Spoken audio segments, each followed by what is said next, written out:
자, 함께 해주실 네 분 모셨습니다. 데일리안의 이종근 편집국장, 그리고 부장판사 출신이시죠, 여상원 변호사, 두문정치연구소의 서양호 소장, 백기종 전 수서경찰서 강력팀장 네 분 나와 계십니다. 어서 오십시오. 안녕하세요.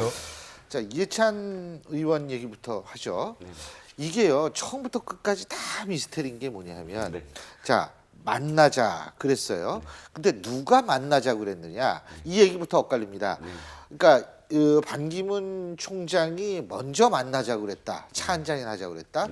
근데 또 유엔 측에선 이해찬 의원 측에서 먼저 얘기를 했다. 이거부터 지금 어긋나요. 근데 어쨌든 둘이 만나자고 해서 만나기로 했는데 왜 만나자고 그랬던 것 같으세요? 일단 만나자고 한 것은 제가 보기에는 반기문 총장이 먼저 만나자고 한 것이로 보는 게 자연스럽다고 느껴집니다. 왜냐하면 처음에 이게 그 일정을 유엔 쪽에서 발표를 했어요. 이렇게 차 한잔 마시기로 그랬는데 이해찬 의원 측에서 반기문 총장 측에서 제안이 왔다고 이야기를 합니다. 언론에 이제 공개된 사실이 그거거든요. 이틀 전에. 그런데 그때 당시에는 유엔이 부정을 하지 않았어요. 그래 놓고서 지금 이게 파기가 되니까 사실 이해찬 의원 측에서 지금 비판하는 게 뭐냐면, 원래는 우리가 비공개로 만나는 모든 것들을 비공개로 하기로 했는데 언제 만난다까지 이렇게 밝히니까 그때부터 틀어졌다는 거거든요. 그랬는데 마지막 순간까지도 다 비공개해야 한다고 하니까 우리는 이 약속을 지킬 수가 없다. 아니, 그러니까 그러면 이해찬 의원은 만나서 무슨 얘기를 하려고 하고 반기문 총장은 무슨 얘기를 하려고 했을까요? 근데 왜 비공개가 그렇게 중요할까요? 결국은 서로 득이 되니까 만나려고 하지, 득이 되지 않는다면 왜 만나겠습니까? 정치인들인데. 반기문 총장 측에서는 충분히 득이 되는 게, 왜 출국하기 전에 한 말 있지 않습니까? 언론들이 과대 해석하고 있다. 사실은 과대 해석이 자신이 정치권에 나간다는 것으로 해석될 수 있는 그런 여지가 있었지만, 사실은 그게 아니라 내가 여권 후보로만 비춰지는 것이 과대 해석이다. 이렇게 사실은 해석될 수 있는 부분이거든요. 왜냐하면 가자마자 처음 한 게 이해찬 의원을 만나자고 했다. 그러니까 친노 쪽에도 사실은 내가 후보가 될 수 있다는 여지를 사람들에게 알리고 싶었던 것이 아닌가. 일단 반기문 총장 측에서는 만남 그 자체로서도 효과가 큰 것이죠. 만남을 제의하고. 근데 이해찬 의원 측은 좀 생각이 다르죠. 그렇게 이용만 당할 게 아니라 실제로 그러면 나하고 손을 잡을 수 있느냐, 그리고 실제로 여권 후보가 아니라 친노 진영과 손을 잡을 수 있느냐라는 거를 확실히 듣고 싶었던 것이죠. 그런데 그 이야기를 기자들 앞에서 물어보고 답할 수 있는 성질의 것이 아니지 않습니까? 박수도 소리쳐야, 마주쳐야 소리가 난다고, 이해찬 전 총리의 현재 상황과 반기문 총장의 상황으로 나온 만남인데요. 이해찬 총리는 현재 전당대회, 더불어민주당의 전당대회에서 새로운 지도부가 선출되기 전까지는 복당이 사실상 가로막혀 있습니다. 따라서 자신의 정치적 존재감을 드러내야 될 절호의 기회인 거 활용하고 싶었던 것이고, 반기문 총장은 앞서 이종근 국장이 말씀하신 대로 참여정부 출신임에도 불구하고 친노 노무현 대통령의 빈소에 소홀히 한다든가 이런 인간적 신의와 배신에 대한 문제가 있었고요. 두 번째는 야당에서 본격적으로 반기문 검증론에 나서니까 이것을 좀 완화시킬 필요가 있었던 것 같고, 세 번째로는 친박 후보로 이미지가 고착되는 걸 좀 희석화시켜내기 위한, 두 분이 정식 연대를 하는 건 상상력이 너무 지나치는 것 같고요. 그렇게 보려고 했는데 제가 보기에는 이미 만나지 않아도 만난 것 이상의 효과를 이미 내버렸습니다. 반기문은 나는 친노를 만나려고 했는데 저쪽에서 안 만나려고 한다. 나는 인간적 도리를 다 했다라는 성과를 얻었고, 이해찬 총리로서는 나 이해찬 죽지 않아 살았어. 언론의 포커스 받았습니다. 이제는 만나는 것 자체가 혹시 반기문의 손을 들어주는 거 아니야라는 오해를 받기 때문에 만나기 전에 외교관은 정치인이 될 수 없다.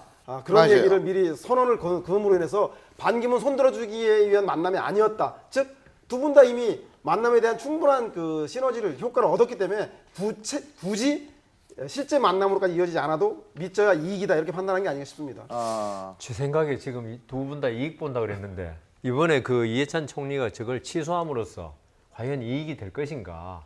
저는 꼭 그렇지만은 좀 않을 것이다. 두 분 다 상처를 입을 수 있다.